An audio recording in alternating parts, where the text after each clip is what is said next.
You're listening to Keith Engle, the host of TGI Sports Talk on the National Streaming Sports Roku channel.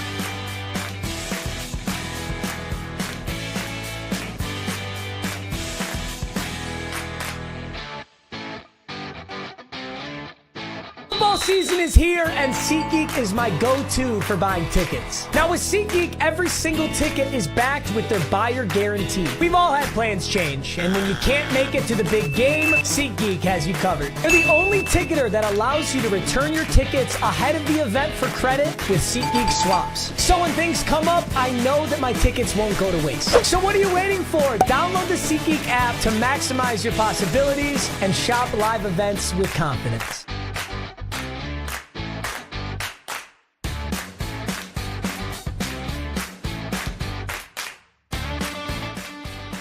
Good morning, everybody. Keith Engle here for TGI Sports Talk. Sunday stream of consciousness. Great to have everybody with us this morning. Lot to talk about. Semifinals or divisional. I'm sorry, not semifinals. They're semifinals.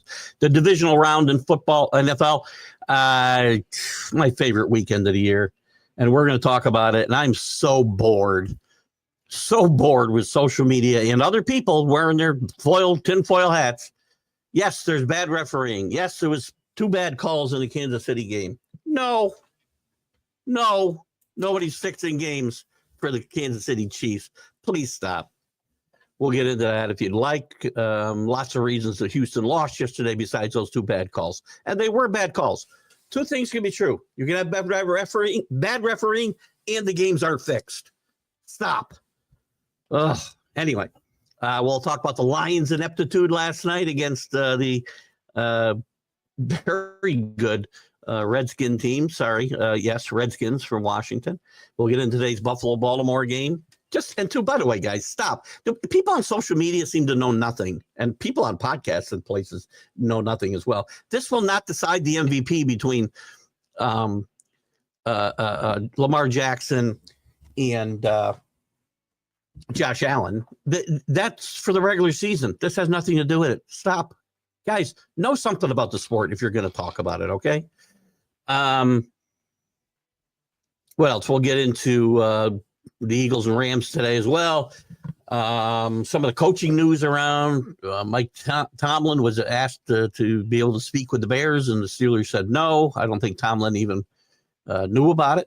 We'll talk about Dion. We'll talk about some coaches. Maybe their stock falling and dropping based on yesterday's results.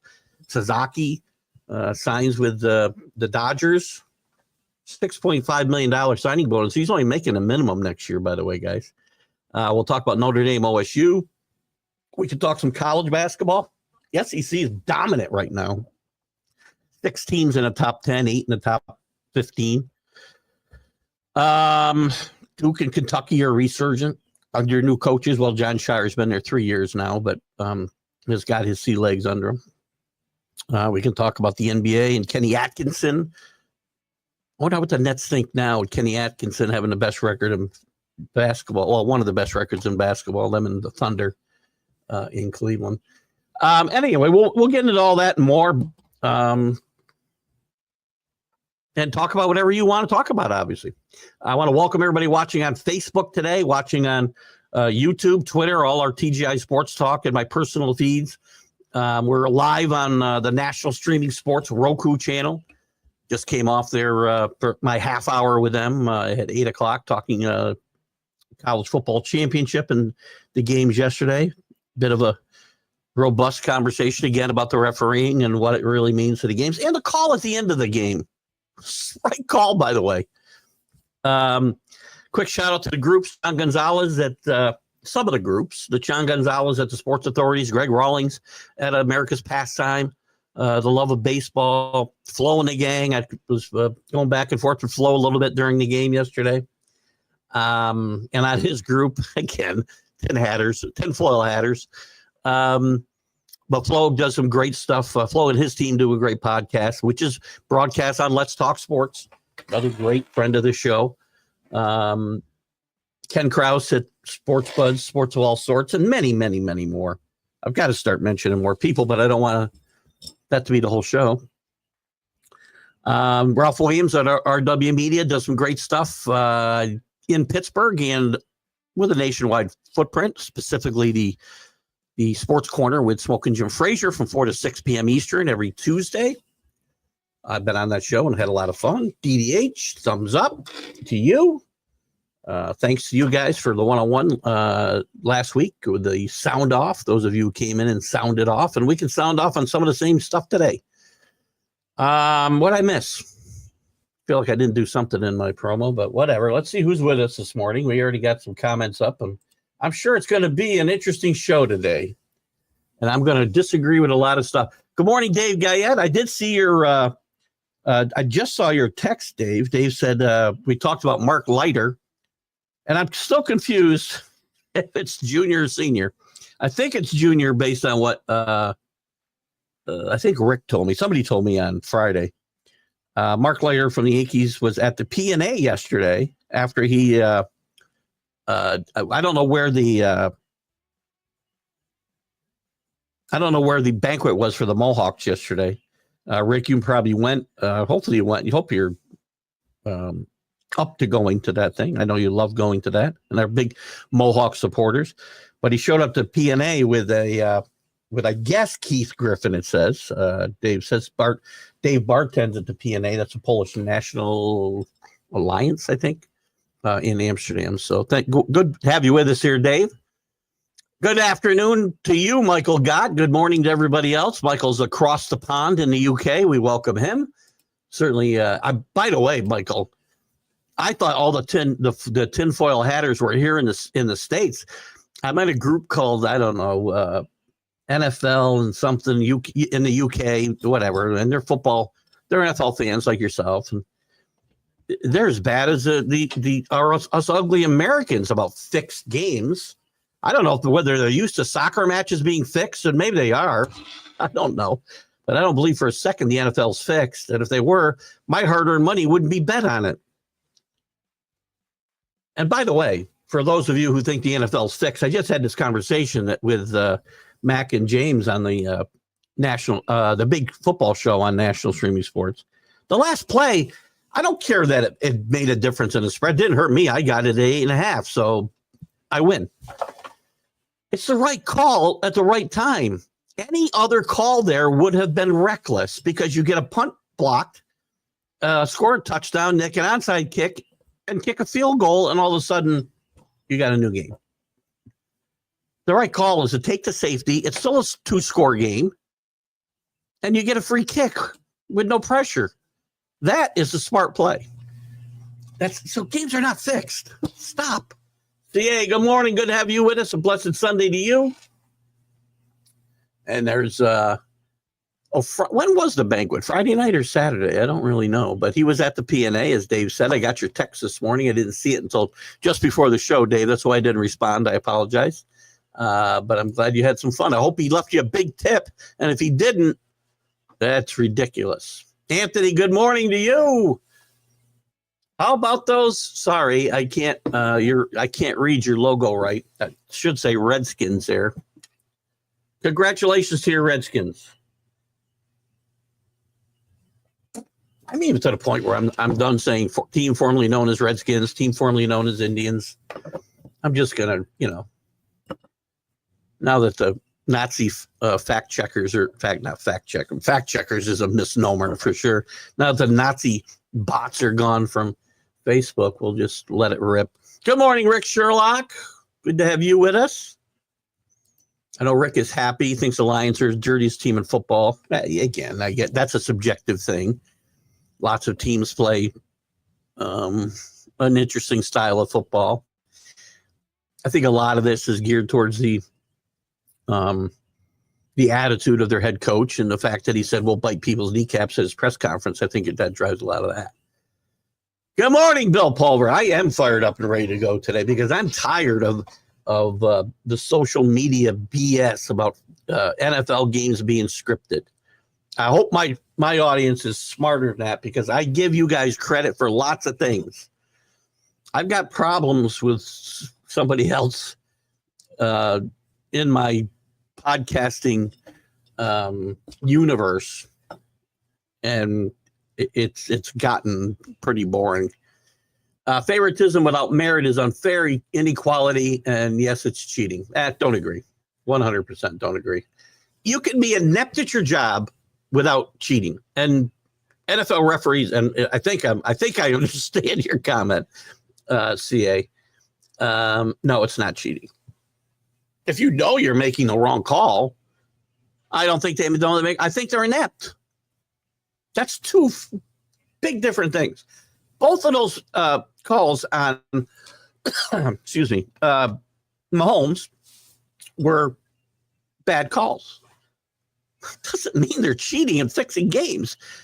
Ineptitude does not mean you're fixing games. If that's a criteria for fixing and cheating, well, then there's a lot of fixing and cheating going on in real life as well. It's your job, at my job. It's without merit. I'm not sure, again, because it sounds like the beginning of this is you're saying favoritism is without merit. Well, I guess you're saying there is listen, and if we're talking about favoritism, good teams have always gotten calls throughout the history of sports. You can say it's wrong. I don't care. It's human nature. The Patriots got a lot of benefit of the doubt and bad call. By the way, the referees yesterday, before anybody brings up anything else, I'll bring it up after a few more comments. I've got a couple things to throw out here. Campbell, very emotional in post-match interview. Michael's got his soccer. Sorry, I'm not laughing at you with you. I'm laughing with you, Michael. His post-match interview, think he knows it was their big chance gone. What makes it worse is he will probably lose his coordinators, may never be the same again. I'll tell you what, as far as the coordinators go, people may start backing off of Aaron Glenn at this point. Aaron Glenn is a big loser yesterday. Cliff Kingsbury, on the other hand, big winner. Big winner. I didn't think Kingsbury was getting a job. Now I do. And it may never be the same. Sometimes you get these chances, right? And this is 2 years in a row. Everybody talked about Jared Goff and how, he'd make such great improvements, and Ben Johnson's been part of that. And yes, Jared Goff has played really good football in the regular season and in a couple games in the playoffs last year. 2 years in a row now in the playoffs, at the point he remembered who he is and came up very small. Fourth quarter against the 49ers in a championship game last year and pretty much all night last night. Clock Tower. Oh, it was a clock tower. Oh, cool. Thank you very much for getting that, Rick. It is Junior. That's why I get confused, because some people say Mark Leiter and other people say Mark Leiter Jr. Did you mention coming on the one-on-one interview show? Bad calls all started with the tuck. Did not all start with the tuck, by the way. I can go back to, I don't know. I go back as far as Super Bowl V and John Mackey. I can go back to, I had a couple other things in my head here. Whoever's good, it didn't start with the tuck, by the way, which was a real rule, by the way. And that's not a bad call when it's the rule. Now, they did away with the rule after the season. But if that's the rule, then that's the rule. So I know Billy's just trying to fire me up, but you're not going to win today. But again, bad referee calls have been being made forever in big games. Franco Harris, that call's been disputed for years. Okay, started and launched a dynasty. Now, they didn't get to the Super Bowl that year, but it basically launched a dynasty, as did the tuck rule. We're still talking about these plays years later. Is it bad for football that we're talking about this stuff years later? If the Patriots lose that game against the Raiders, who knows what happens? But you know what? History is different, and we aren't talking about the Patriots maybe for the last 25 years. Some of you would love that. And here's the deal. I'm going to show you guys something in a second. Friday night was the banquet for the Mohawks. By the way, it's always good stuff. They do. Just to go off topic here, which we do on this show a lot. The Mohawks do a great job. They've done a great job of generating interest, filling a stadium, rebuilding the Amsterdam Rugmakers Stadium up there, and they've done a great job with getting really top talent from mostly NCAA Division I teams, some a little bit lower. Done a great job over the years. So congratulations to Mr. Spagnola and Mr. Griffin up there in Amsterdam. Good morning, Danny Fuller. Danny's on my side about this tinfoil hat nonsense. Steelers has a record of 23 TDs and 26 seconds. They made the only call you could make there. I would argue if you didn't do that, you were committing tremendous malfeasance as a head coach. That's the only call to make there. You run a little bit of the clock out, and you step out of bounds in the end zone, give them the 2 points, which still leaves it a 2-score game, and you get a free kick. No other coach except an inept coach is not going to make that call. Andy Reid will make that call every single time. Bill Belichick would have made the same call.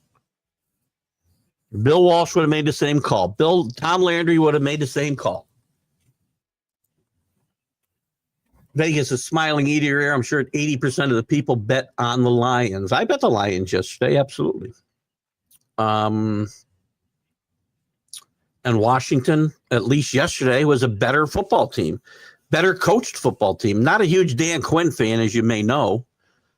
But Cliff Kingsbury is a very good offensive coordinator. He'll probably get a head coaching job, maybe now in this cycle. That's going to help him in this cycle, although it keeps him from being able to interview longer. So it could hurt him in that regard. But he hasn't been a good head coach, either in college or the pros. He might better be a coordinator, but he helped his stock yesterday. Aaron Glenn's stock may have plummeted.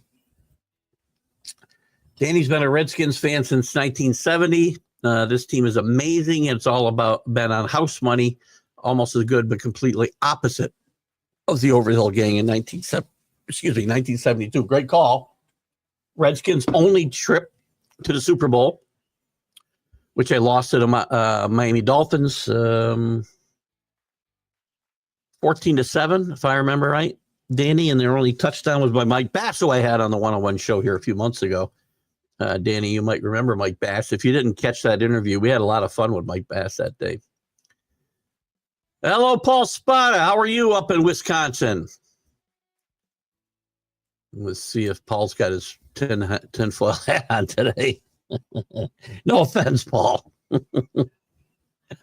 Most famous one and done. Dan Marino never got back. Great. It's I would agree. I would agree with that. And there's been quite a few, but Marino's probably the one Hall of Famer that I can think of that got there once. And I got to believe they thought, well, we'll be back lots of times, right? That was his second year, if I'm not mistaken. What are you going to do? It is on Goff. You know, I've seen this for years. Guys like Neil O'Donnell is a great example, right? With the Pittsburgh. Pittsburgh's playing great football in the Super Bowl against Dallas and whatever their last Super Bowl, 96, whatever it was, 95. Neil O'Donnell realizes he's Neil O'Donnell in the second half and throws 2 interceptions. Every one of these guys always will, again, they can play great in stretches, but there comes that moment where they remember who they are. Brady said he thinks he is let off the hook more. Brady says what? Mahomes is let off the hook more by referees than he was. Again, I listened to this. Again, good teams get calls.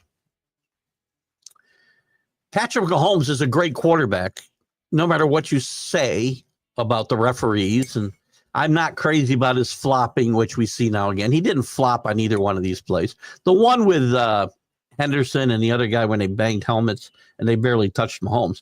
You can't. This is a problem going around the league. This isn't a Chiefs problem. It's magnified because who the Chiefs are and the games that they're playing in, like yesterday's big game, obviously.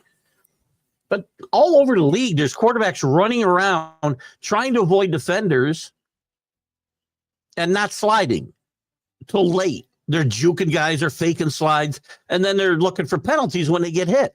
You can't have it both ways. Either take the dress off the quarterbacks or make a two-hand touch or something. You can't fake slide. You can't. And Mahomes did this a little bit there. He was running all over the place, then decided to slide going backwards, basically, after the guys have already launched themselves. That was a bullshit call.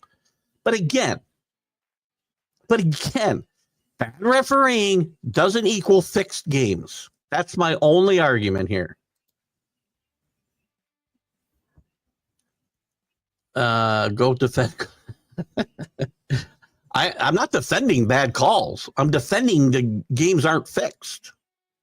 To be clear, I didn't defend either one of those calls. I didn't during conversations with people yesterday during the game. I bet the Chiefs. I benefited from those calls. I'm very happy. I benefited from one of the worst kicking performances in a playoff game I've ever seen.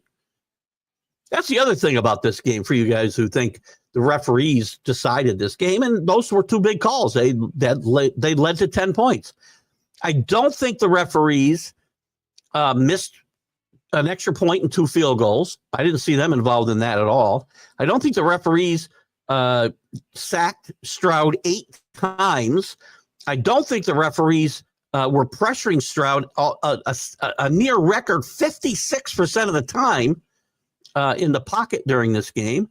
I don't believe the referees made a stupid call with 10 minutes left in the game, 4th and 10 at the Chiefs 40, down by, I think, one score, 20-12, I believe at that time. Not only do they go for it on 4th down, not saying it's a wrong call there, although it's shaky, but you also let the clock run down to nothing and you rush it and you don't even get a good play off. At the very least, you call timeout. So your coach costs you points there, potentially. There's 7+ points right there. Referees had nothing to do with any of that.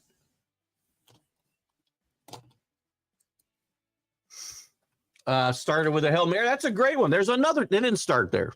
I'll still say it started in the Super Bowl 5. To my recollection, it probably happened long before John Mackey in Super Bowl 5. If you don't remember, the Colts and Cowboys were playing. I think you have the right Super Bowl. There was a long pass from Unitas downfield that was tipped by a Colt at the time. Same thing with Franco Harris's play, by the way, which was before the Hail Mary. Anyway, Mackey's running down the field. The ball was tipped. There was our argument whether the ball was tipped by a Colt player first. At the time, you couldn't have a player on your team tip it and you be the next guy to touch it. So Mackey had a long touchdown on that. That was a disputed play. Franco Harris's immaculate reception. Obviously, there was a lot of dispute whether Frenchie Fuqua had touched the ball when he got creamed by, I think, Jack Tatum, and the ball bounced up in the air in the first place. By the rules of the day, that wouldn't be a touchdown. Neither would Mackey's. Rick brings up a good one, a very good one, the Hail Mary, and I think it was a divisional round game as well. Rick, I don't think it was a championship game. Cowboys weren't all that good that year, by the way. I think for their standards, they made it as a wild card that year. When there was one wild card, by the way. And late in the game, they had a Hail Mary where Drew Pearson may or may not have pushed off. They scored. Do you think that game was fixed? I don't. Again, you might, Rick. Look, if people think that, they can have all the thoughts about fixed games they want. If you believe in conspiracy theories, I can't fix your mind. I can make a donation so you can buy better tinfoil hats, but I can't fix your. I'm never going to convince people who are crazy that they're crazy, because crazy people don't know they're crazy. Rest missed calls in both games, both sides. Unfortunate, especially this time of year. Agreed. By the way, there were some missed calls on Houston, not that were that led to points that I can remember. But again, Houston was inept on offense all day long. But Will Henderson, D'Amico Ryan, all of them are blaming the referees. We knew coming into this game it was us against the world. Shut up. You know why it's you against the world? Because you struggled during the regular season, didn't get the game on your home field. Good teams and home teams get the benefit of doubt sometimes from referees. It just happens. Doesn't say it's okay. I don't think bad calls affected the late game at all. Washington was a much better football team than Detroit last night. But yes, Drew, to my point, you can have bad refereeing, but it does nothing to do with fixed games. This is all I'm arguing. It should make it better. Detroit was weak coaching and 4 apples. I'm not sure what the 4 apples mean. Oh, choking. Listen, I've never been a huge fan of the choke word, I guess, but I don't have another one for last night. This team was no good. They were no good on defense. They really weren't any good on offense. They were. I mean, they moved the ball up and down, but then Goff would cough it up in a bad spot. Jared Goff was terrible last night, even late in the game. When they were really out of it, but 2 scores, they could have theoretically tied the game. And they're throwing short pass. The clock is just running down. Then he throws a horrible interception. I know you're got to force the ball, but apples equal turnovers. All right, I didn't know that. I've never heard that vernacular before. But there were a lot of apples, so that's when you lose. You win and lose games based on the turnovers. Well, unless you're to Houston, because Houston, I think, what was the stat I heard? They were the first team. Crap, I'm going to screw it up, so I won't do it. They didn't turn the ball over yesterday. They were the first team to do something and not turn the ball over, I think, in playoff history and lose. Well, you also had 8 sacks, 3 missed field goals. I'm sorry, an extra point and 2 missed field goals. And if you're one of the guys that lost on that safety because you had him at 9.5, sorry, I had him at 8.5. So how can the fix be in? I had this conversation.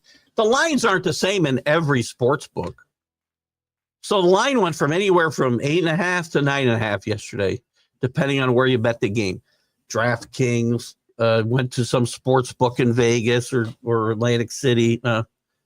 We have sports books in Atlantic City yet? I'm not sure. Vegas, for sure. There's sports books in some of the legal states. They all had a different spread. So who exactly fixed the game? The people who wanted to cover 8.5 or the people who didn't want to cover 9.5? Just when you think through logically, it's stupid. I'm sorry. There's no other way to look at it other than stupid. Brady was referring to himself. Did he say that? Here's the thing about Tom Brady. I didn't listen to much of the play call during that game because Tom Brady is absolutely terrible. And I think as you see Tom Brady involving himself more and more in the day-to-day operations of the Raiders, which he's done this offseason, I don't think Brady's coming back to TV. He may come back for one more year. There's going to be the restrictions will be more and more on him. Plus, he's god awful. I'm sorry. I hate to rip a guy who's had the golden touch, and people hate him for no reason, by the way. I'll give you a little example of hate, what haters actually means in a second. Exactly. It starts with us as self-betrayal on the paper without cause. With regards to sports officials, we're long past the inability to correct bad calls quickly. However, some calls, no voice of. Well, again, you can't review penalties. Now, in college, you can review the targeting plays. So maybe you should be able to review these late hits on quarterbacks. I don't think you can review everything, right? I think that would be crazy. But some of these calls, like on quarterbacks, I think we should be able to review those, especially maybe pass interference. You can't review every holding call. There's holding on every call in the NFL, on every play, in the NFL, every play. And by the way, and people just hate on the Chiefs for zero reason. Give me one reason you should hate the Chiefs or Patrick Mahomes. Maybe you hate him because you think he flops. He's trying to win football games. Why did you hate Tom Brady? Why? Why did the Cowboys become so hated? And again, what I'll show you doesn't apply to the Cowboys today because they aren't any good or they don't win. But I'll show you something that I came up with or found. Oh, that's not it. What happened? Damn it. I lost my oh, you know why? Because I stupidly, there we go. Let me see. Is this going to bring up the right thing now? Yeah, here we go. Here we go. Haters. H. Having anger towards everyone reaching success. What a great, great acronym for the word haters. This is exactly, this is what we do in this country. We build people up so that we can hate them later. We built up Tiger Woods when he was a kid. It was wonderful. He was great for golf. Then we hated him. And we rejoiced. When I say we, I don't mean me, by the way.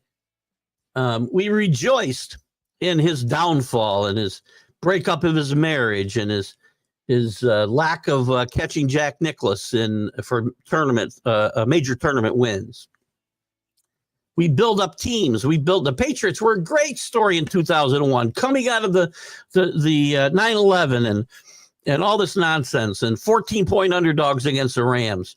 Everybody well, not everybody, but many people were rooting for the Patriots. Many more than rooted for them later. But as soon as they got too good, because we get, dynasty fatigue. Dynasties are good for sports, by the way, because you get people loving and hating the teams. The worst thing for sports is parity.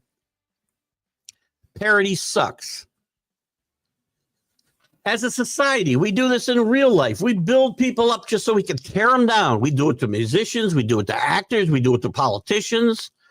We do it to sports stars.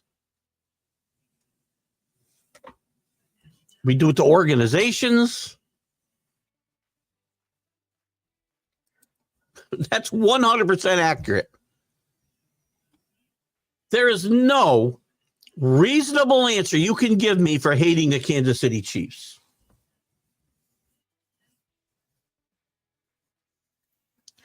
Michael, how far behind am I in comments right now? By the way, I'll put your back up there. I'm just looking at the timestamp. 8:51. Not too 12 minutes.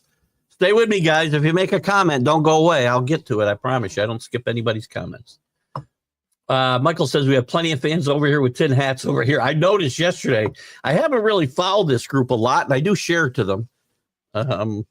So thank you for that. I can't remember the name of the group. I wish I did, but I probably best that I don't in this case because my comments are very negative. This group was just they were worse than any of the U.S. groups I read, and they're bad enough. They blame the referee basically because it's not going their way. True, 100%. Some bet teams and doesn't go the right way. Some have the dynasty fatigue and they want anybody but Kansas City or whoever we're talking about to win. Sometimes you got to say the other team was better on the day, and Kansas City was. Michael, I love it when I get the voice of reason that comes in here, and you have been one of those voice of reasons, and some of you others are as well. Most of the time. Many of you are. But again, we hate Kansas City for no other reason than they have success. Repeated success. No other reason. I'm tired of watching them play in the Super Bowl. Dynasties are good for sports, by the way, guys.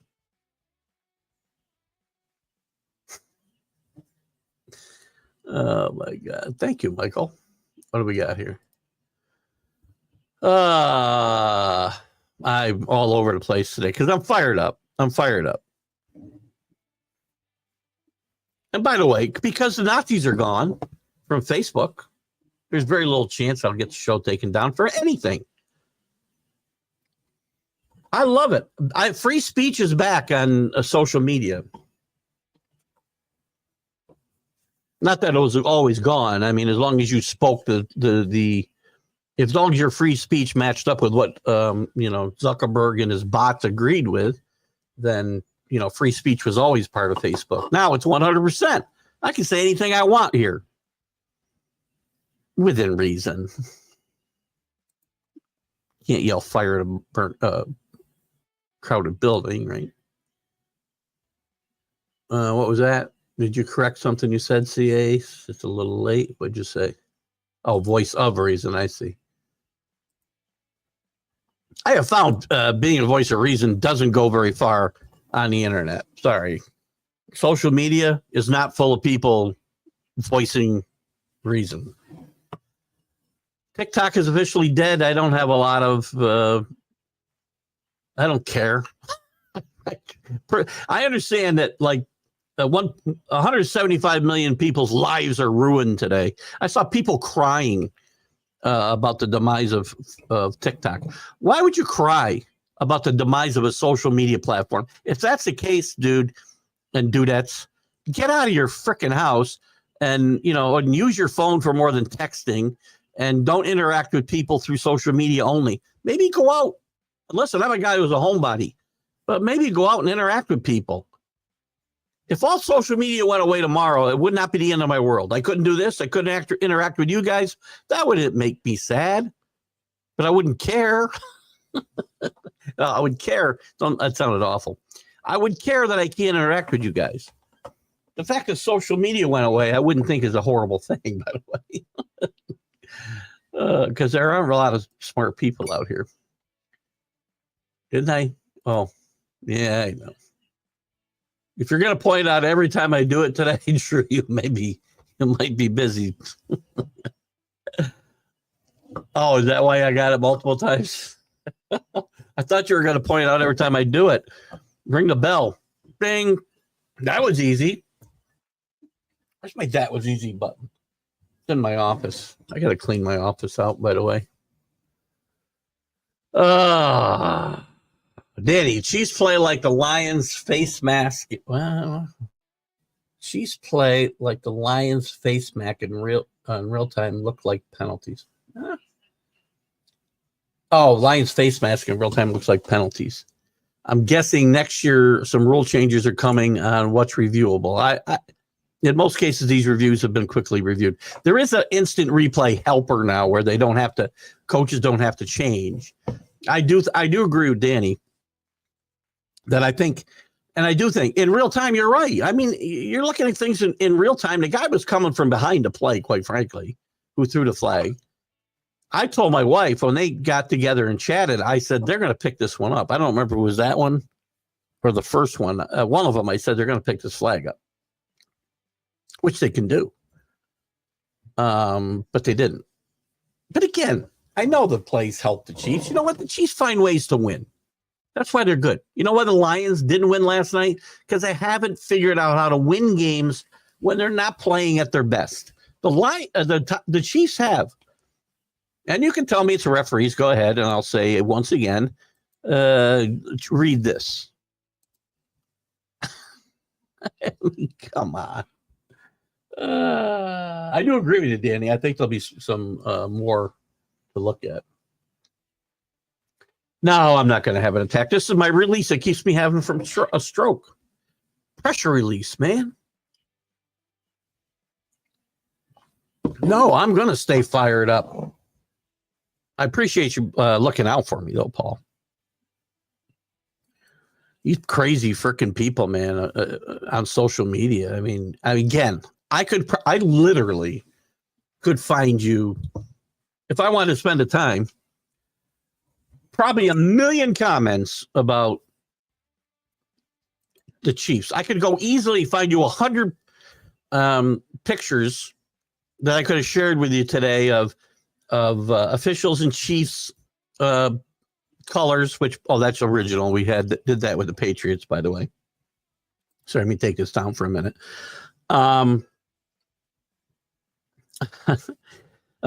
Pictures of them in Chiefs uniforms, pictures of them in the Chiefs team picture, pictures of Patrick Mahomes making out with a referee.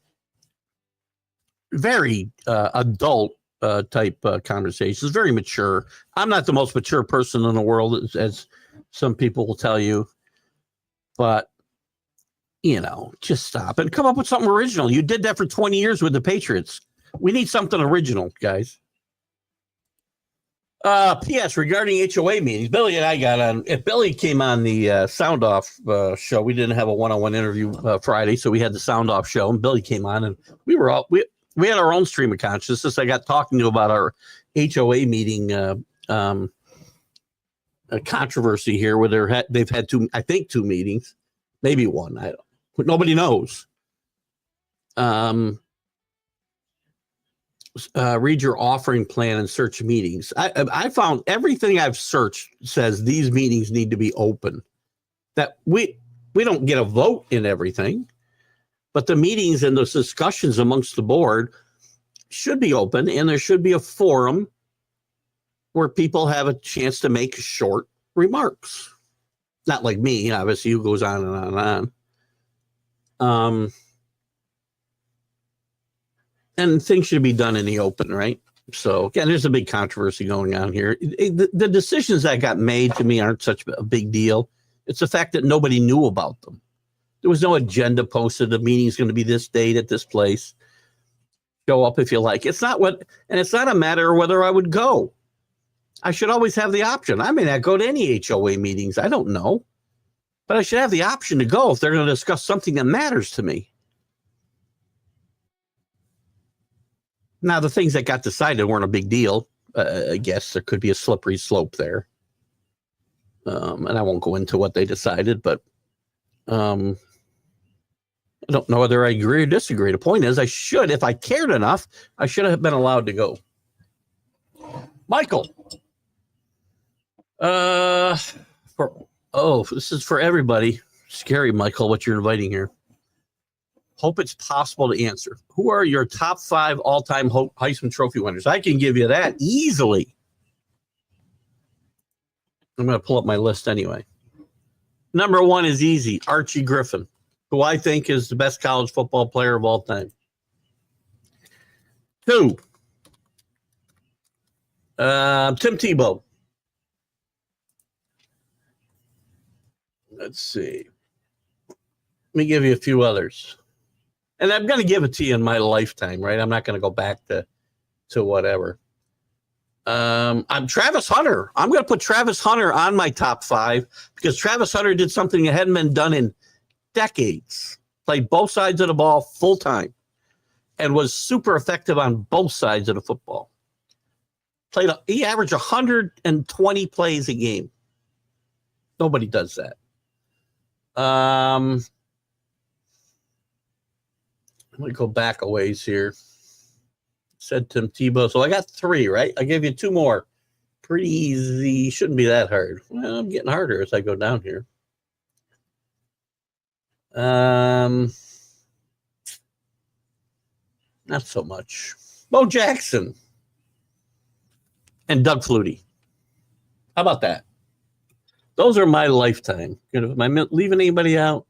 John Cappelletti, maybe. He was a great story. My lifetime. There you go. Archie Griffin. I take it back. Johnny Rodgers, Archie Griffin. I'm saying they're the best. They're my top 5 guys. But I think Archie Griffin is the best college player ever. Don't tell me about how he did in the NFL. Has nothing to do with my argument. Doug Flutie, just because of that season in Boston College, a place not known for, tremendous football seasons. I think I just took Bo Jackson off my list. Because I've got Tebow and I've got Travis Hunter. There you go. Goff did his best Darnold imitation. Again, there's a great example. I mentioned earlier. There are guys who play great because they get great coaching, but at some point they remember who they are. Goff is a great example. Darnold's another one. Neil O'Donnell, I mentioned earlier, is another one. I just had another one on top of my head, and I just lost it. Oh, Vinny Testaverde, another guy. Go watch the second half of the Jets-Denver championship game when Vinny was quarterbacking there, and the fat bastard was the coach. Yes, Rick is right. I point out the other Rick. I don't know if I mentioned this last week because I think it happened over a week ago. Maybe it was last weekend. I don't know. Maybe it was after the games. I don't remember. But in the group chat, Rick had I don't know what he was on, and I said, "Let it go. Just let it go." Laugh. I put a laughy face up. But Rick pointed out, coming from the guy who's harbored a grudge against the fat bastard for 30 years. Great point. I have never heard apple turnover. Oh my gosh. Jesus. Thank you, Paul. I thought Billy was into the margaritas already. Now it makes perfect sense. Thank you, Paul. I don't get that, creative with my vernacular here. I'm not an NFL analyst who's got to make up new phrases for everything. Houston first team, but there you more than 100 yards and lost. I don't get why that 100 yards is such a big deal, though, right? I thought that's what it was, and I thought in my head, Danny, it didn't make sense. It still doesn't really. Doesn't that tell me? Because they didn't move the ball, but their offense was not that good. How many yards did they actually have? Where are we? I'm on the wrong side of the ball. 187. They only ran the ball. Oh, well, they did. I'm sorry. Not bad. 300. So they're actually the first team with over 300 yards. Or is that not true? Maybe it's not true. So teams with 200 or 300 yards and no turnovers, I'm assuming the same would be true, right? Oh, 100 or more. Okay. To put it that way, it didn't sound very impressive. Now, they did move the football. They did have 340 some yards, almost 50 yards offense. I don't think it was outgained. Was it outgained or out? Because, maybe it was outgained. Is that right, Dane? So this is two different things. Yeah, I would think it makes more sense the way Rick put it. Outgained the other team by 100 yards. By the way, that also points to Houston's inefficiency inside the red zone. They came away with 14 points, guys. 14 points without turning the ball over and getting 350 yards of offense. They made a bunch of trips. Actually, there weren't a lot of possessions in the second half, right? I think each team had maybe 3 possessions in the second half. Rick's makes more sense, Danny. I'm not sure. Again, I don't know it for sure, but this one makes more sense as far as being relevant. That's a bingo. Not only should the Hail Mary never happen due to out of bounds fourth down before the drive, granddad's heart attack play, Staubach favoritism, whole career to add. There you go. There's another guy we hate. Thank you. By the way, CA, because it gives me a chance to use this again. Having anger towards everyone reaching success. What reason is there to hate Roger Staubach? None. Favoritism? He only won 2 Super Bowls. No, Roger Staubach, in fact, won 1 Super Bowl, if I'm not mistaken. No, 2. Miami, he was a starter, and one of the Steelers. Yeah, okay, 2. Just making my point for me. So, so again, to my point earlier, Patrick Mahomes, Tom Brady, Terry Bradshaw, Staubach can probably go in between somewhere where there was quarterbacks that we hated for zero reason. There's plenty of guys that hate at quarterbacks because they're not good people.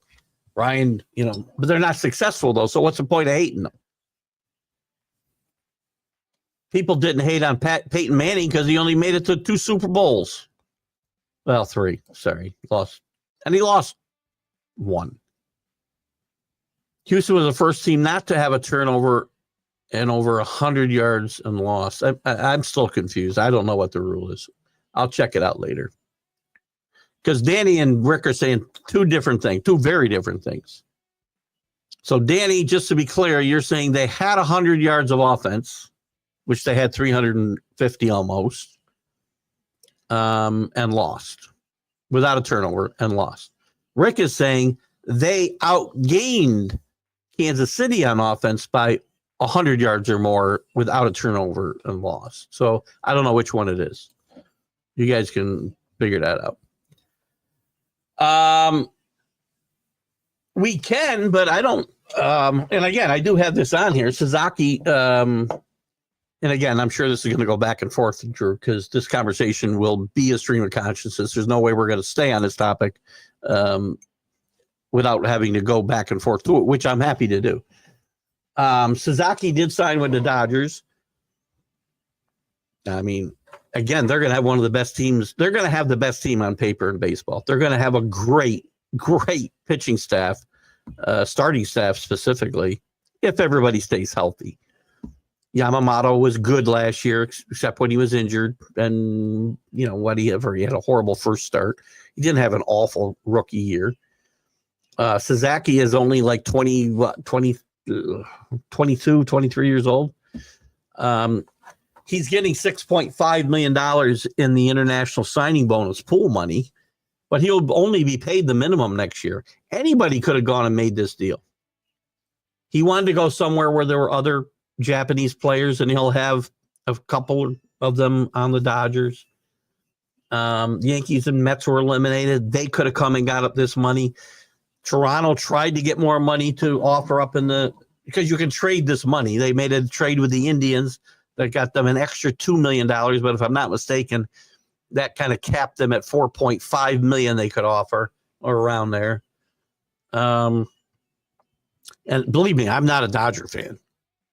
Everybody has the same opportunities here, especially when it comes to the signing pool. Everybody's got the same amount of money. People trade it because they aren't going to use it. The Dodgers, I think, acquired some. I don't remember where. Did I write it down? I feel like they acquired a bit more in the pool from somebody making a trade. But here's a kid who, by the way, isn't going to make a bunch of money. This is a little different situation than Yamamoto because he was a free agent. He wasn't part of the international signing pool, I don't believe. And they could pay him big money. Sasaki's getting the major league minimum next year. It's $760,000. $780 in 2026. I don't know when they have to sign him. I don't know that they do. I think he's going to be treated like a regular rookie, and they hold on to his rights, and they can sign him long term and to avoid arbitration later. But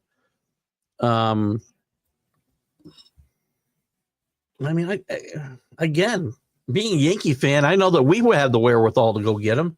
Met fans have the same thing. Do the Royals? No. Sorry, you should have bought the Yankees, the Mets, the Dodgers, or the Phillies or the Red Sox. The Blue Jays have been out there trying to spend money for the last 3-4 years. They've gone after every big free agent out there, and they can't bring him in because, I think, mostly because of the exchange rate and tax situation. Just my opinion. Drew's rooted against Kansas City, but I don't hate them. Hating is anything not worth the time spent on doing so.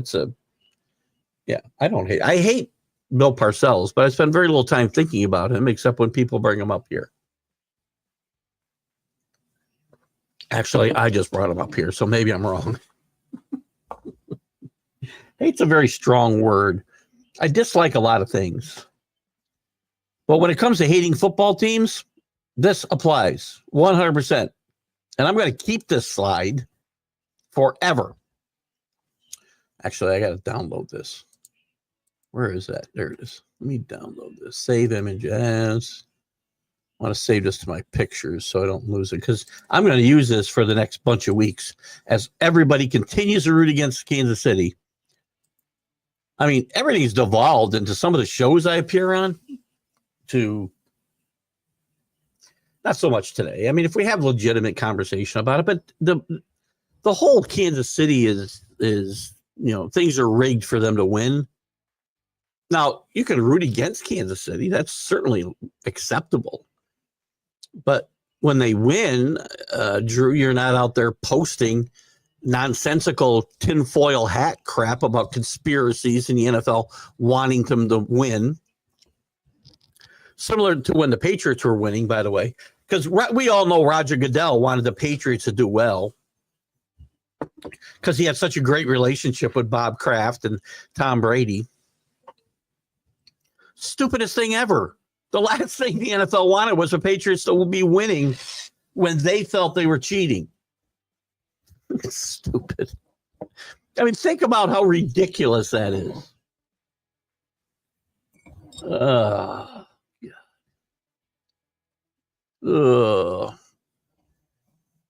Belly of Bruiser Drew hates a strong word. I associate with disappointment. We don't hate teams. I mean, if you're a fan of that team, you never hate their success. Usually it's disappointment because your team stinks, right? Your team stinks, so you have to transpose that anger, that disappointment, as Billy says, somewhere else. And it's got to be, well, they can't be doing this well year after year without the league or somebody, giving them help. That app. Hate corrodes a container that carries it. Thank you, Drew. We had this, or Drew, Rick. This came up somewhere recently, didn't it? Didn't we have the same conversation? I think in one of my one-on-one interviews, and I'm not sure which one it was. Somebody came up with this comment, either the person I was interviewing or somebody who commented.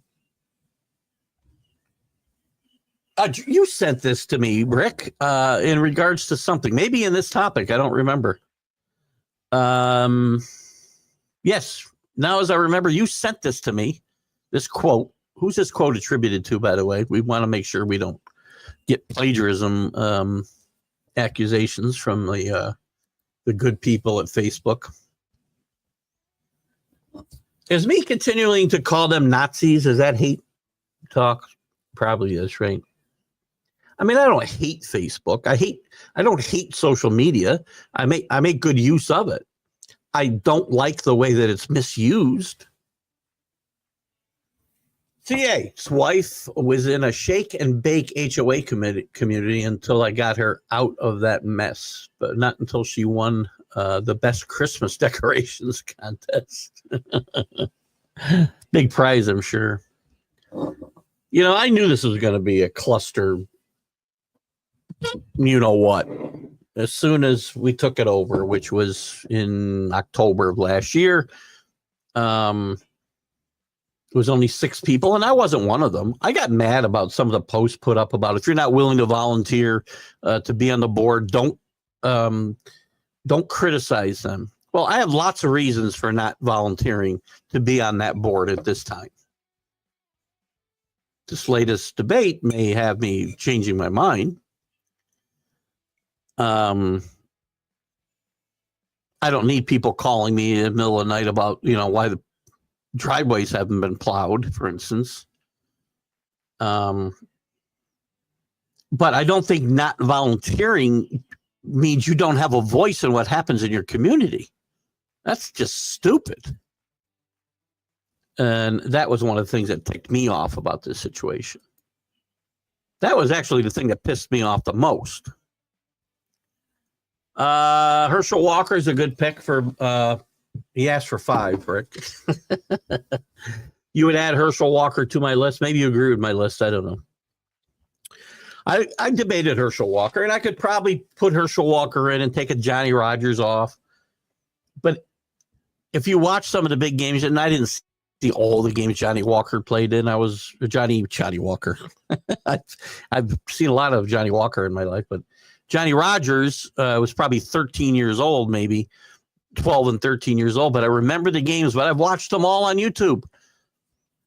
I've watched about, I don't know, probably 10 full games of Johnny Rodgers' career.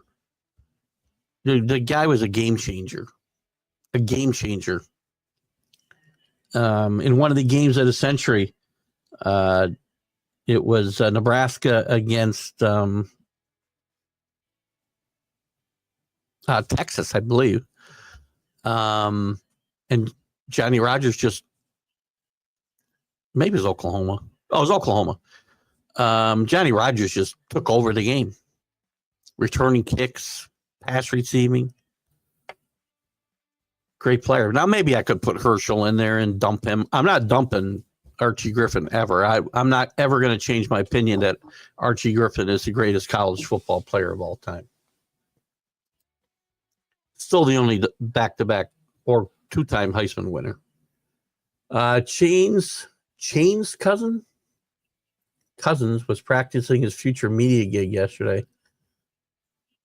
He was very funny. See it up. I don't get the chains one. Oh, chains. I get it now, right? The chains he wore on a plane, right? Yeah, one interesting comment, which kind of was accurate. I was surprised he made it because it was very self-effacing. He said they were talking about Patrick Mahomes, and he said, sometimes I watch him play, and I can't believe we play the same position. A lot of other people feel the same way, probably, in Atlanta, and in Minnesota, and in Washington. Today's Rams or Eagles, Bills or Ravens. I'm going Eagles and Ravens. Michael, they're going to be two good. These should be two good games. I don't know what the weather is going to be in Philadelphia. There could be snow. We'll check that a little closer in a little bit. I like the Eagles, -5.5. That was the national streaming sports, which we put the lines out way too early on, by the way. Let me see what's the game right now here. Right now it's 7 on eSpread, which I think is ESPN's betting site. I don't know what it'll be on in the cigar box. 1-1 yesterday, by the way, Kansas City and the Lions. I like the Eagles today. Probably even if it's a touchdown, I'll probably take them. And I certainly love Buffalo getting points at home. I'll take, at this point in the season, you give me any team as good as Buffalo getting points at home, and Lamar Jackson, who has not had nearly, not even close to the playoff success that Josh Allen has had in cold weather, maybe snow. I think the Ravens are 1-8. If I think I saw a stat right, or maybe it was the Rams. I should take that back. I'll take that stat back because I'm not sure. All I know is this: Josh Allen has a better playoff record. It's 5-5. He hasn't made it to a Super Bowl, but he's made it to a conference championship game more than once. And Lamar Jackson has not. Allen is 21 touchdowns to 4 interceptions, and I believe Lamar Jackson is like 8 and 6. Their completion percentages are way off too. I think Jackson's in the 50s. The 50s is very bad today, by the way. In 1970, it would have been great. So I like the Eagles and the Bills a lot today. And with the Eagles, listen, no disrespect to Sam Darnold. He had a great year. Jalen Hurts, who I have never been the biggest fan of, is not Sam Darnold. Jalen Hurts will stand in there and take a hit. Jalen Hurts can also run with the football a little bit, which Darnold cannot do. I think they will be able to slow down that Rams pass rush. Darnold couldn't even complete swing passes out of the backfield at some point last week. He was just totally rattled. I don't think you're going to see that out of Hurts. Not a big fan of teams traveling across country. It's a real thing, guys. Mark Jr. believes the Yankees are a better team with the moves for this upcoming season, as do I. Again, I think we still have some holes to fill. We got to figure out second base, whether that's going to be Jazz or somebody else, which if it's Jazz, we got to figure out third base. I don't think I want to go into the season with DJ manning one of those positions every day. I think the moves for Bellinger and Goldschmidt, while calculated gambles, I think are worthy of having optimism for, because Bellinger's a very good defensive player in center field, and we get Judge out of center field. Just that alone will win a couple of ball games here and there, and Judge will likely not wear down like he did last year. And Goldschmidt, I think, is a very good possibility of having a bounce back year. I mean, even as bad as he was last year, he was a lot better than Anthony Rizzo, and we won an AL championship with that big hole at first base. I love Anthony Rizzo. Goldschmidt will definitely outperform what Rizzo did last year. I love the Fried signing. I love the Williams signing. This is a good baseball team. Not perfect. It's going to remain a work in progress. And we're going to have to see if these guys bounce back. But I'm glad Mark Jr. thinks that. And I hope. Well, he's going to be on the team because I believe he's an arbitration case, if I'm not wrong. CA, I have difficulty with hate against anyone, especially athletes. Nowadays, more than in the past, I do find myself more disappointed in their choices. Yeah, there's guys I dislike a lot. I won't say I hate them. I mean, I don't like Ray Lewis, for instance. You know, I have a problem with the Ray Lewises of the world calling out Tom Brady about deflated footballs when you were involved in a double homicide, but you're still out there playing. Right? So there's a lot of guys I'm not a big fan of. Hate? I mean, even as a Yankee fan, right? I don't hate the Red Sox necessarily. I want to beat the bejesus out of them all the time. I don't hate the Jets. I want to beat the bejesus out of them all the time. Now, there's a lot of people who hate everything about their rivals. Will never give them any give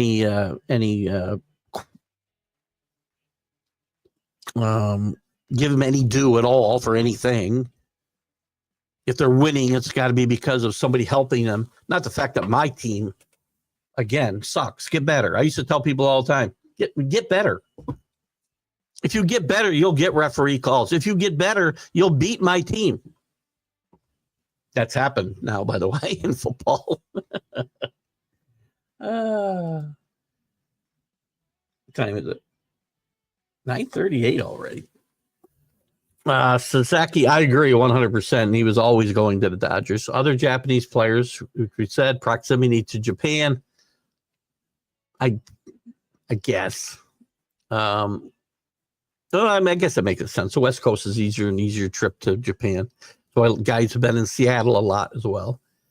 Promotional opportunities, he could have got those in New York and maybe more. Small market teams, the ones not on the West Coast really have a chance. That's their problem too, by the way. Again, stop pocketing the revenue sharing you're getting, number one. Put it back in your baseball team. And you know what? I always, when it came to revenue sharing and what these teams do and them wanting more of what the teams in the big cities get and wanting a piece of their action, this isn't a communist country. We don't share. I don't give you what's mine. If I earned it, it's mine. Do you want, George Steinbrenner had a great saying. I bought the New York Yankees. If I wanted to buy the Kansas City Royals and struggle financially, I would have bought the Kansas City Royals. Senator Alan Simpson. Yes, thank you, at George. I remember now. Now I remember. Thank you. I don't remember the context that it came up, but it's a great, great quote, Rick. Thank you for that. In fact, that was part of a very long eulogy that he gave for H.W. Bush, and it was very moving. I always liked Alan Simpson, by the way. Very witty, biting wit. Loved his wit. A little cranky in his old age, but very effective politician. Some of us would think. From what I've seen the past 2 seasons, there's a lot of Lions fans who deserve the crow breakfast this fine morning. Not hateful, rejoicing for their lesson, eat up. Every fan base is that way, though. I mean, when you're one of the 4, if I'm not mistaken, I think there's 4 teams that have never been to a Super Bowl, and the Lions are one of them. They haven't won a championship since 1957, which, according to my bad math, is like 68 years, right? I mean, you get excited and you root for your team. I was the same way. I had to eat a lot of crow. I mean, I eat crow 2 Sundays, 2 of the worst Sundays of, my sporting life. Again, this is sports we're talking about, guys. It's not real life. There's no tragedies in sports unless somebody's hurt in a serious way. But there's no tragedies in wins and losses in sports. But 2 of the worst sports Sundays of my life, I had to eat a lot of crow. And I'm happy to do so because I'm very cocky and very opinionated when it comes to my team and then when it comes to other topics. If somebody finds, for instance, if somebody finds evidence that, the NFL had some elaborate scheme to have referees help the Chiefs win, help the Patriots win, well, then I'll tell you I was wrong and I want all my money back that I bet on those games. No, I'll tell you I was wrong. I get very bored with that conversation. Some of the shows I guest on, I just cannot continue to have that conversation for the next 3 weeks. 3 weeks? Maybe it's 4 weeks. How long we got to the Super Bowl? I guess 3 weeks. I'll be on a cruise for the Super Bowl, so we've got Championship Sunday, then a week. 3 weeks. So I guess we'll see, but I think you're absolutely right. There are people eating crow, and you have to do that. If you want to crow when your team's doing well, you got to do a mea culpa and eat that crow when they fail. I did that as good as my team was. And I readily admit I was a bad fan, man. I ate it up. But you know why I ate it up and why I reveled it and why I was cocky all the time? Because I knew it would end. And it has ended. And I was going to ride that. I was going to ride that train as long and as hard as I could. Because I spent a lot, unlike a lot of fans today who jump bandwagons right and left. I'm sure that a lot of people jumped on the Lions bandwagon. I'm sure a lot of people right now are jumping on the Redskins bandwagon. I stayed on my team, and that team was bad for the first 40 years of my life, bad for the first 30 plus years that I was able to understand what I was watching. So, yeah, when they were good, I rode the gravy train. I rode it, and I rode it hard. And I'm a much better loser than I am a winner. I'm unapologetic about that.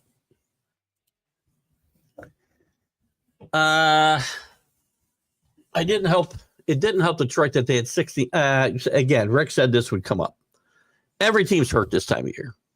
It doesn't help? No, I don't disagree with that point. The point itself is relevant. Every team has injuries this year. Some teams have had to play without quarterbacks in playoffs and won.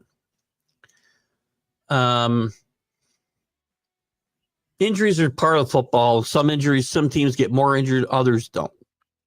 Detroit had the same 16 guys injured, maybe not the same exact 16 guys. Maybe somebody got added to it after the Viking game. But they dominated the Vikings. and show the rest of the world how to dominate the Vikings and Sam Darnold. And they played great. The Chiefs are without their number one receiver the entire season, almost. Their offensive line has been a mess. Pacheco hasn't been the same since he got hurt. So everybody's got injuries. Can't use that as an excuse. You're not wrong. They did have 16 players on the injury list. And in fact, Rick had brought up in the chat last night. And it's the first time it's come up here, and it's really the first time I've heard it, I guess, this morning. But again, I only spent 30 minutes on the big football show and then this show. So again, you'll hear some of that from Lions fans, but to me, is it a factor? Sure. You find ways to overcome those things. Good teams do.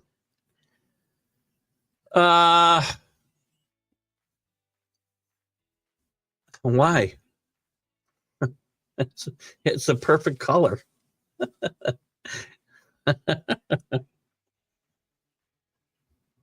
It's just today's cup. If you notice, I often have my TGI Sports Talk coffee cup, or I have one of my cups because I always come back from the islands with a new coffee cup because I like these big, heavy cups. I just broke one of them the other day, too. I don't know how they put these things together. It's funny. It fell off the little stand I have next to my desk here. It was empty. And it hit the carpeted floor kind of on the base. And it broke, I swear to God, absolutely in half. Not one little piece of shard, not one tiny little shard, nothing. 100% it broke in half. I've never seen anything like it. Maybe that's the way they're put together. It's one of my favorite cups, too. Nice, heavy.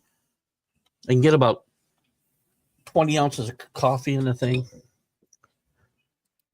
I got to get my coffee cup. I'm going to throw it away from work because there might have been mice in it while we were out of COVID. I don't remember. I had a great one with one of my people bought me. Had a great quote on it that I can't remember now. That's how great it is. CA. What else we got here? Watch for the Itch Trophy sample or 3 today. Thank you, Danny. Did we find something with a button type thing? I know it's going to be difficult. I guess it could be a giant finger, too. So we'll get that, and we'll get the Itch Trophy out to Rick. What I want to decide is whether I want to get it and show everybody here so they can see it and then send it off to Rick, or whether Rick should have it. And then we'll have a new trophy for this coming year. Billy's back and better than ever. Billy might actually be back in the running. Carlos keeps coming around. Carlos could be in the running as well. Carlos is too scattered, though. Actually, Carlos said something on the Big Football Show today that I actually agreed with, so that was kind of a record setter. Falcons hire Jeff Ulbrich to be their defensive coordinator. Jets D wasn't good, so this should be fun to watch. Jeff Ulbrich, I think, is a good defensive coordinator. I'm not judging anybody by anything that went on in New York this year because that was just a circus. That defense didn't play up to expectations. But I think, and Ulbrich was not the defensive coordinator after 4 games. He was a head coach. Or 5 games, whatever it was. And the Falcons can't do any worse. I mean, there's a lot worse defensive coordinators out there than Jeff Ulbrich. Also, some pretty strong. Let me just look. I want to look at the. I didn't get a chance to bring this up. I'll get back to your comments in a second. Where's my Patriot page? I had this up. Oh, crap. I don't know where it went. Maybe it's gone. Oh, I think it was on the. Where's my. Seriously, did I? Oh, maybe it was here. Josh McDaniels is on the radar for the Patriots, coming back as their offensive coordinator, which I think would be great, by the way. A lot of intrigue about some of the possibilities and some of the people that have been mentioned. Vrabel says he has a long list. It does include Josh McDaniel. who did listen. He had a great quarterback in Tom Brady, so that helped him. But he also had Mac Jones in the Pro Bowl and the Patriots in the playoffs with Mac Jones. Mac Jones didn't go backwards until Josh McDaniel left for the Raiders. And Vrabel's had a relationship with him, obviously, through the years. Arthur Smith is a guy that they want to talk to, former head coach of the Falcons, currently Pittsburgh's offensive coordinator. Not a fan. Not a fan of that at all. Former Titans coaches Tim Kelly and Tony Dews. Again, Vrabel knows him, so I'll trust his judgment there. Interesting. I don't think this will happen. Chip Kelly is an out-of-the-box possibility. Actually, when Vrabel was first hired as Titans coach in 2018, he had been on the Ohio State coaching staff, and he tried to lure Ryan Day over. At the time, he was just the offensive coordinator, co-offensive coordinator of the Buckeyes, with Urban Meyer still the head coach. Chip Kelly might be a guy he talks about. Matt LaFleur will be a name that comes up as well. I don't know about the defensive coordinator. I don't know where he's going to go there. But it's going to be very interesting to see what he does. By the way, I would expect Ramondre Stevenson to it stays healthy, to have a career year next year. I would think Vrabel's going to make some moves on that offensive line. The Patriots will, with Vrabel's input, and they'll be much better. Travis Kelce hits a different gear, Drew. Drew talks about he posted his record 9th 100-yard receiving playoff game, breaks tie with Hall of Fame famer Jerry Rice. He also is second to Jerry Rice, I believe, in all-time yardage in playoff games and touchdowns. Pretty good company. Travis Kelce has been talked about all year as being done. Travis Kelce has stepped it up here, probably the last third of the season. And when the playoffs hit, Travis Kelce got a different gear. People know, it's so funny. The plays they run for Travis Kelce don't look to be a whole lot different than they've ever been. It looks like there's about 2 or 3 plays they run for him, and you can't stop him. He's got this little go sit and settle in the middle of the field, catch it, do a little spin move, and get 15 more yards. How many yards do you have after the catch last night? Or yesterday afternoon, whatever we're talking about. I say we send it to you to display. I agree, Danny.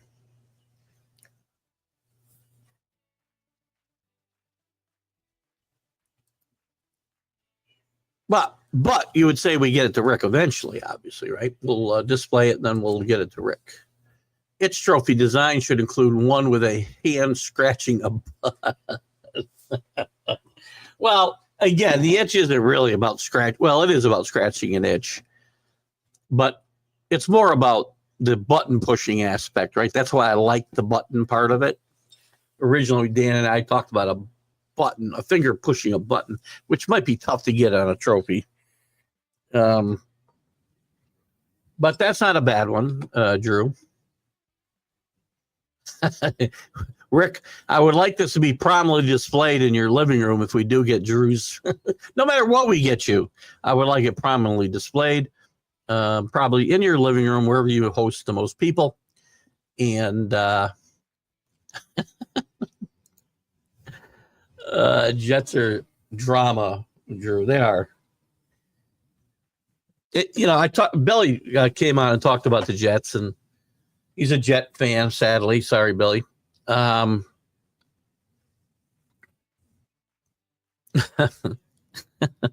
about, let me ask you a question too. A lot of stuff came up yesterday. Hang on. Drew wants a cut and paste award. Oh God, I'm sorry, Drew. That's Billy. That's me. Future's bet. Mark Robinshaw, good morning. Patriots to make the playoffs. Listen, Last year is the first year I did not pick do a future bet on the Patriots, both to make the playoffs and even like win the Super Bowl. I didn't do it the last 2 years of the Super Bowl.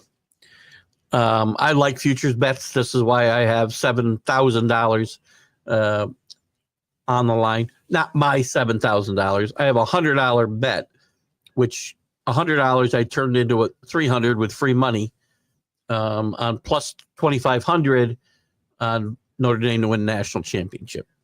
$7,500.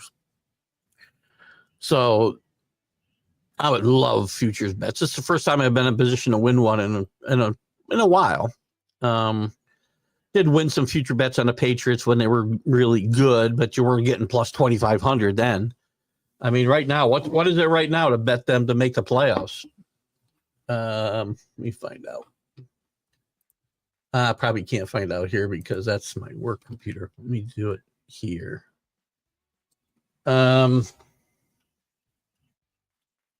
Future bet. You could probably tell me, Mark, before I freaking type this all out.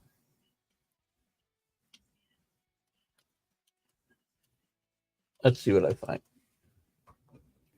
Ah, crap. I get PTSD.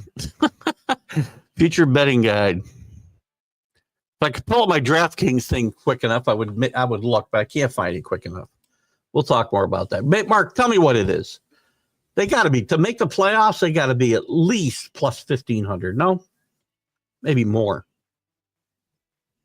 Win the Super Bowl might be plus 6,000. Maybe I do that.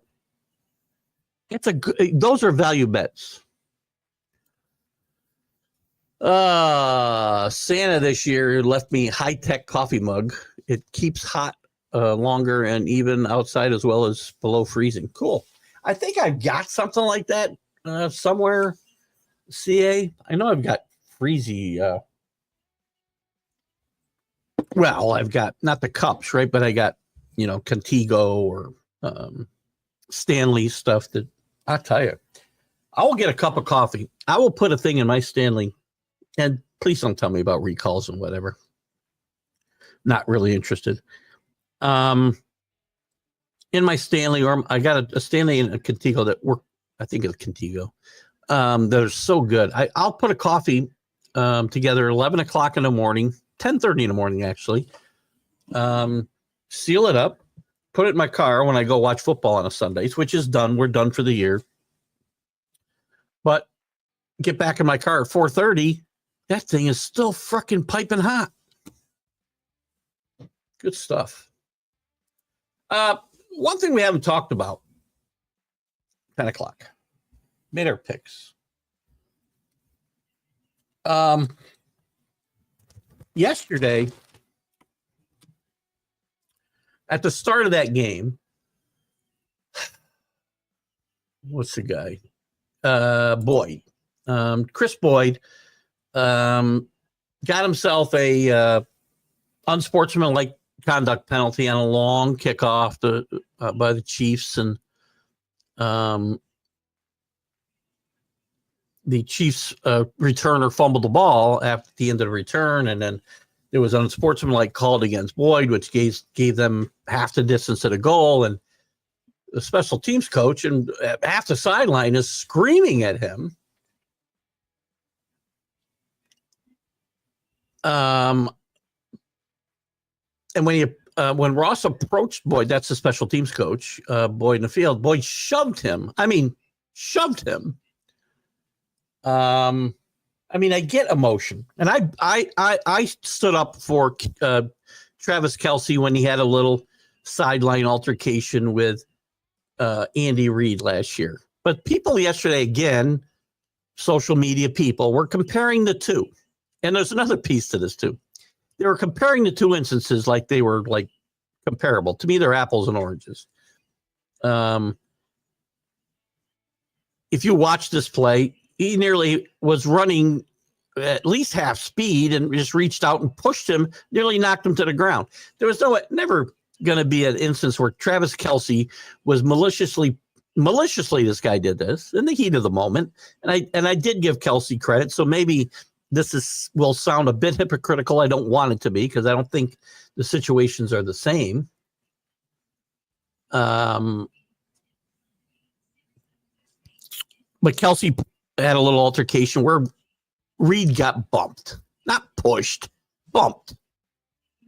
Totally different situations. I defended Kelsey in the heat of the moment. Those who have a great relationship. Andy Reid didn't have any problem with it. I don't know what's going to happen with this situation. He did apologize after the game. But to me, this was a guy totally out of control. Kelsey was not. He was upset. He was emotional in the heat of the moment, wanted to be in the game, and I get it. So there's that piece. I don't agree that the two situations are comparable in any way. But on a side note, again, multiple people, both in the U.S. NFL groups and even Michael got your NFL brethren over there in the UK saying the NFL needs to step in and do something about this. This isn't the NFL's issue. It isn't the NFL's issue to get involved and suspend guys for pushing their coach. That's a team situation, and they should handle it any way they want. The NFL should not be stepping in this case. If you push an official, that's a different story, right? If you got into a fight on the field, that's a different story. When you're on a sideline, your own sideline, and things happen over there, that's up to the team to discipline, not the NFL. So we hadn't talked about that at all. I thought I'd throw it out there. Drew says Keith is tied for first so far in our playoff bracket change. Not cut and paste. Why? There's no place on the internet you can find a Keith in first place. I don't think I'm going to do. Well, I have Kansas City winning it all, right? So I don't know how many people have that. Can we even see that, Drew, or not? I don't even think we can. Let me get into this thing and see what I can do. I still like the old, I really liked the way it used to be, Drew. I know that's not your issue. You didn't change it. You had no choice but to go with these brackets. When they had the players and you picked the players and you got paid off their performance, I liked that fantasy football feel to it. So how do I see the standings here? Hold on. Trying to find this. I see. I want past the standings. So I have 325 points. Max I can get is 1075. That's pretty good. So if Kansas City wins this, I got to be in pretty good shape because I've got Buffalo. What do I have left here? I got Buffalo today. So Buffalo wins today and the Chiefs win it all. I got to be in pretty good shape. I think. Anyway, that's a good pool. That's this is the best we can do. It's not an awful pool. I do like that one we had originally. I know that wasn't an option. I don't know why they took that away. Playoff bracket challenge. That sounds too risky. It's all for fun. It's all for fun. I'm more interested in getting into the positive ground on the cigar box, to be quite honest with you. I dug quite a hole for myself by mid-season. Had a tough college. It's funny, last year I made a ton on college and the pros would knock me down a little bit, but made about 1,200 for the year. This year I was just get killed through mid-season, even probably 2/3 of the way through the season. I've made a huge comeback in these the last month, 4, 5, 6 weeks. Had winning weeks, and I've got that to within a manageable amount. If I could go 3 for 4 this weekend, I'll be pretty close to even, which, believe me, is a remarkable achievement, and with a chance to make some money. Not 1,200, but Danny says Boyd shoved the coach after throwing his helmet. He should have been on a plane headed to Houston. I don't disagree. My question, though, is, do you find this comparable to the Kelsey situation in the Super Bowl last year? Now, I think they're totally, totally different situations. I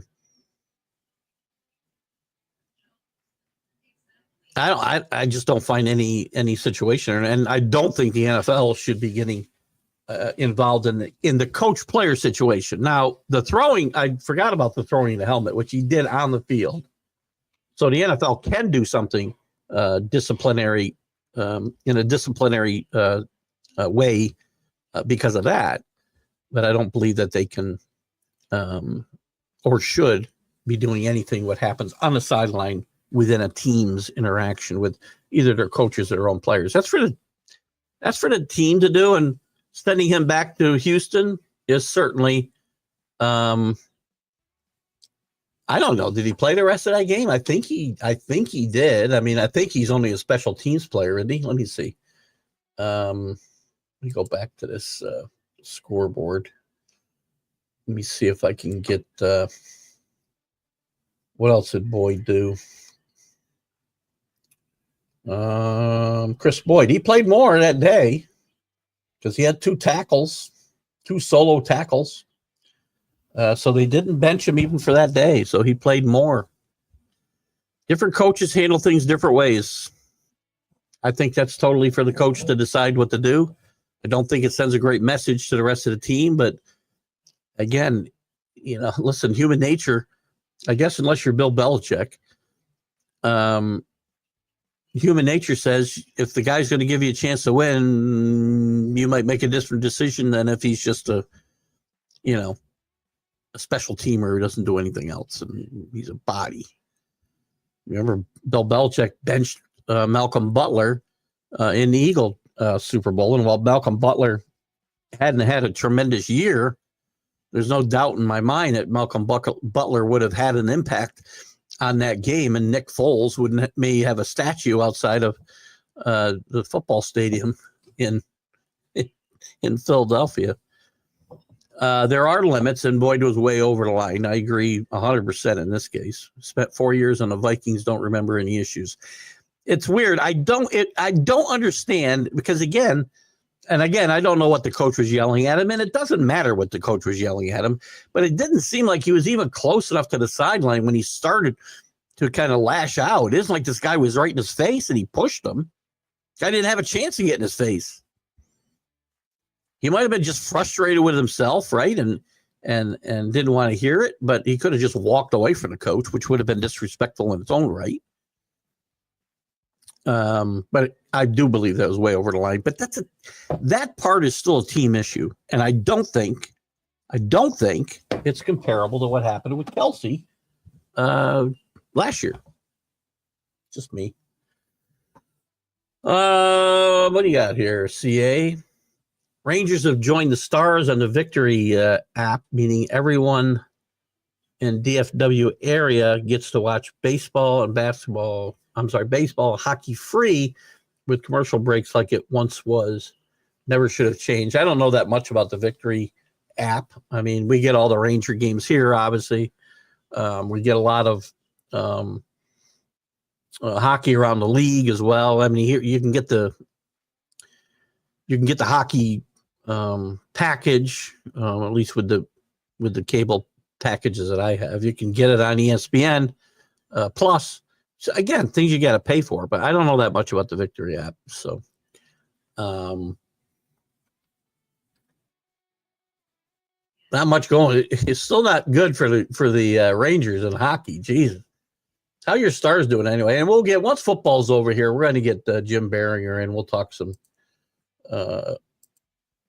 some hockey.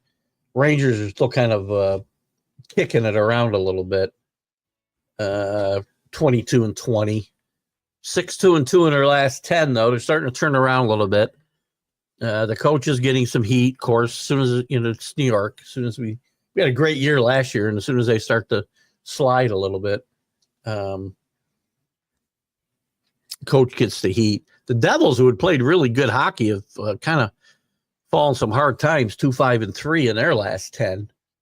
The two best teams in hockey. Toronto Maple Leafs, who need to do something in the playoffs at some point, are leading the Atlantic. The Capitals are at 67 points. Ovechkin's still chasing that record at 67. Winnipeg overtaken now in the points total. They've gone 5-3-2 in their last 10, Billy. Sorry. They lead the Central, and Vegas, very consistent. All right. And Edmonton, who was really good last year, sit atop the Pacific. Pretty sure he was talking about the baseball Rangers. Oh, baseball Rangers. Good point. So your local TV down there, you weren't. So locally you're in Houston. Where are you, CA specifically? I don't remember. I know you're a Stars fan, Rangers. So Rangers. Oh, I see the baseball down next to it. Thank you, Drew. I didn't see the baseball. Got washed out in the white there. That's too funny because locally here, there's not a team locally you can't watch here in New York. Every game they play, I can see every Knick game, every Net game, every Ranger game, every Devil game, every Islander game, Yankee game, Met game.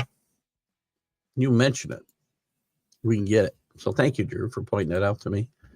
Jets #1 in the Central. Yes, again, slid a little bit. They had the overall points lead too, Billy, for a little bit. I don't remember when you told me you were a Jets Jets fan. Is it just because they're the Jets, or was there some tie to Winnipeg? Because we know you're Waldo's all over the place, but yeah, well, they may not find a way to collapse in the regular season, Danny, but they'll find a way to collapse in the first round of the playoffs.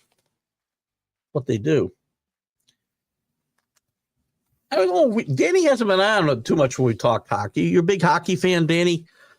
I'm sure Chris F. Grave, who's not with us again today. We hope Chris is doing okay. I know Chris has had some changes in his routine, and I don't know what they are. I don't pry. We hope he's doing well, and whatever it is beneficial to him. But I know Chris is a big hockey fan. We'll get Jim Behringer coming on at least once a month or whatever to talk some hockey on this show, maybe even on the Friday show.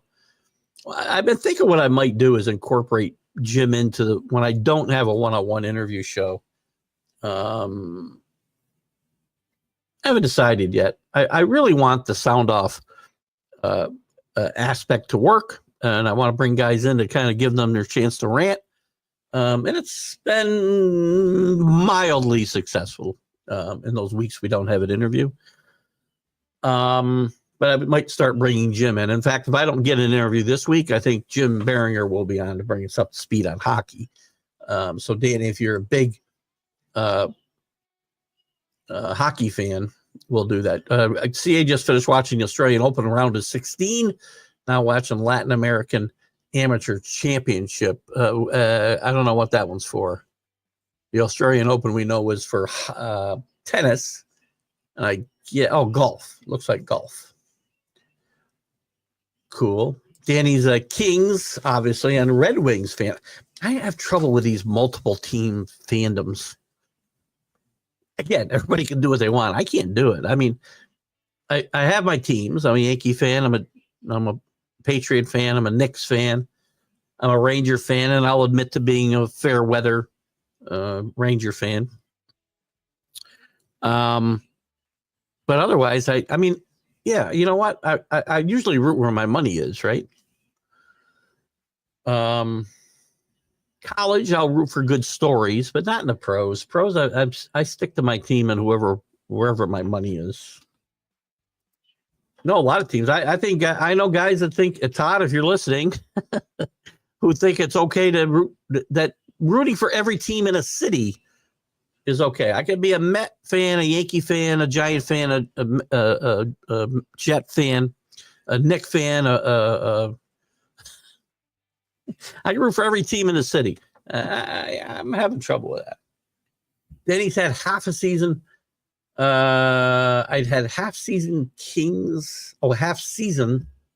tickets for Kings for 12 years and full for the Ducks for 20 years. Cheaper seats.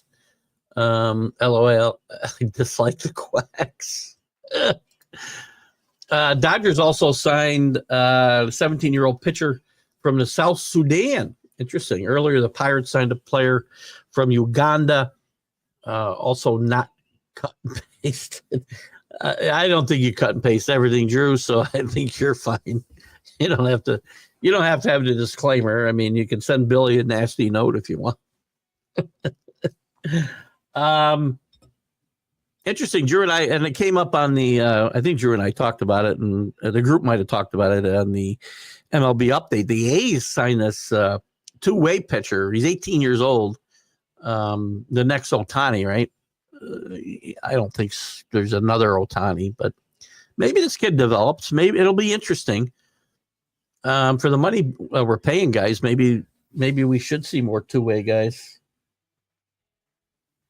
We can get the rosters down to 15, make everybody play two ways like football. Not too long. What do we got till pitchers and catchers? A month? Let's just see. Why can't I get my thing going here? Pitchers and catchers. I'm going to find it. Mark never responded. Spring training countdown. Cares about that. 20 days, 13 hours. This is just for the Cubs. That's the Cubs, specifically. MLB. First spring training dates. Pitchers and catchers, first workouts. The first one will be a bunch of them on February 12th. So we're inside 30 days. And full team workouts are about a month away. Most of them are on the 17th or the 18th. Got one on the 16th. Anybody else sooner in the Cactus League? Soonest is the 11th for the Dodgers, actually. 11th for the Rays. So it won't be long. Pitchers and catchers are on their way. What else did I talk about here today that I was interested in talking about? Coaching situations. Dion, real opportunity in Dallas? Again, I read an article yesterday. Again, some of these sites, I know Paul and I have talked about it, and we talked about it within the group. A lot of these sites, especially this one that's I don't know, Flow. I don't know if you're out there. You posted one from this site that I hate. Skeeta. I don't know what it is. I can't remember the name of it. They post a lot of bogus crap. But there's this one article, and I only found it in one source, so I don't put a lot of credence to it, that Jerry Jones is willing to trade Dak Prescott to the Raiders, or who's got the number one pick. Whoever's got the number one pick. I think it's the Raiders. Trade Dak Prescott there, because there's a cap hit for him to take, so they can have both Deion and Shedeur Sanders be on his team going forward. That would be a disaster for the Cowboys. First of all, Shedeur should not be a top 10 pick. He is because of the weak quarterback class. Somebody's going to want to build around him, thinking they can build around him. I don't think he could be an NFL quarterback. Do I think he's going to be a great franchise transforming quarterback? No. I don't know that Deion's act will play in the NFL either. I think Deion's a great college coach. Bordering on great. Oh, great's probably too strong. Did great things at Jackson State. Has turned that Colorado program around, where I thought he would still struggle this year. Quite frankly, that's a mea culpa for me. I had him with 5 wins ceiling, a 5-win ceiling, and he won 9 games. But I think it's a bad move. I personally think the Bears or the Cowboys would be better off with a Pete Carroll type. The Bears would keep going with assistants, and it doesn't work out. The Cowboys have been going with assistants until they hired Mike McCarthy. They had much better results, not in the playoffs, but overall. Pete Carroll will change a culture on either one of these teams. They need a veteran coach. I know there's a lot of guys that don't like Pete Carroll. Pete Carroll's got a pretty good track record. Maybe things didn't end as well as he'd like in Seattle, but he turned around a moribund franchise, and won a Super Bowl, made it to another. They lost it in bizarre fashion, yes. But he turned around interest in that Northwest corridor, and I think he'd be a great hire in Chicago or Dallas. I'd also keep an eye on Bill Belichick in the next couple of years, by the way. Maybe not this year. But next year, when he's got $1 million buyout. By the way, speaking of NFL coaches, Steve Scarsazian signed a 7-year extension worth about $74 million. So no 10-year extension. We're starting to kind of bring these college coaches within, if that is, normalcy. Probably still too much. But during that announcement, it was brought up that two NFL coaches or two NFL teams had reached out to Scarsazian about interviewing for a position. So there's been some interest on him as well. And Ryan Day, don't put him out of the conversations for these teams. Could happen. Only Anaheim Ducks are also on Victory Plus for that viewing area, but suspect more franchises will be added. I got to look into. I don't know that much about it. What else we got? 10:21. We're running out of time, but have we talked about everything we should really be talking about? Real quick, are the Redskins a legitimate championship contender based on what we saw yesterday? Knowing they got to play the Eagles or the Rams. Let's just assume it's the Eagles in Philadelphia, division rival, and then say they got to play Kansas City. Are they a legitimate Super Bowl contender? They have to be, I guess. I mean, Dan Quinn has a big monkey on his back from his last Super Bowl appearance. He'd probably like to get it off of his back. So I guess we'll see what will happen there, but we'll see if they're real. Pete Carroll, like Bill Belichick, received new life after being fired. Multiple times. Received new life after being fired by the Jets. New life after being fired by the Patriots. So this would be his third new life. I've just always been a Pete Carroll fan. The Stars hosting the Red Wings tonight. We're definitely going to dive more into hockey as we get past the college football playoff, and we'll have a dearth of NFL games other than the Super Bowl to talk about very soon. We'll get into all that. Since Chris isn't here, MLB birthdays today include Kim. I think he pitched for the Diamondbacks, if I'm not mistaken. Is that the right Kim? Gave up some big home runs in the 2001 World Series that the Diamondbacks did win. Chris Steins, Phil Nevin. I always liked Phil Nevin's game. Wasn't happy. Phil Nevin is one of the guys that Aaron Boone threw under the bus. One of his best friends in baseball threw under the bus to keep his job about 4 years ago with the Yankees. When the Yankees demanded he fire a bunch of coaches, and he said, where some other guy with a little more integrity might say, no, here's my resignation. He threw his best friend in baseball under the bus. Orlando, I had to get a little gratuitous bashing on Aaron Boone.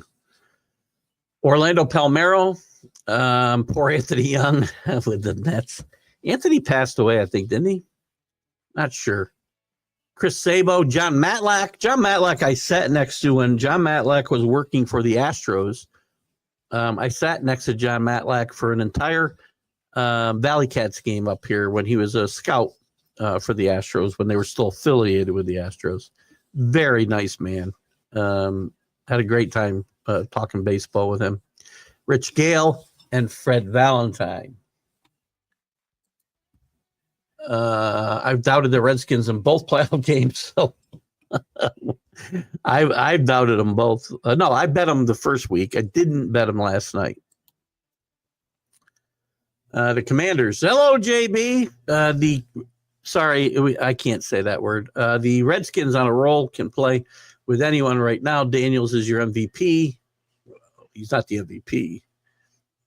Rookie, MVP rookie to championship round. Oh, I see. MVP rookie to championship round. I get it. Okay. Guaranteed to a further round than Allen or Lamar Jackson. Actually, he's not. One of them. Oh, I see. One of them. Well, yeah, they're playing each other, so one of them's got to lose. Lamar Jackson's losing this game tonight. Based on history, based on his historical performances, Josh Allen and the Bills win this game.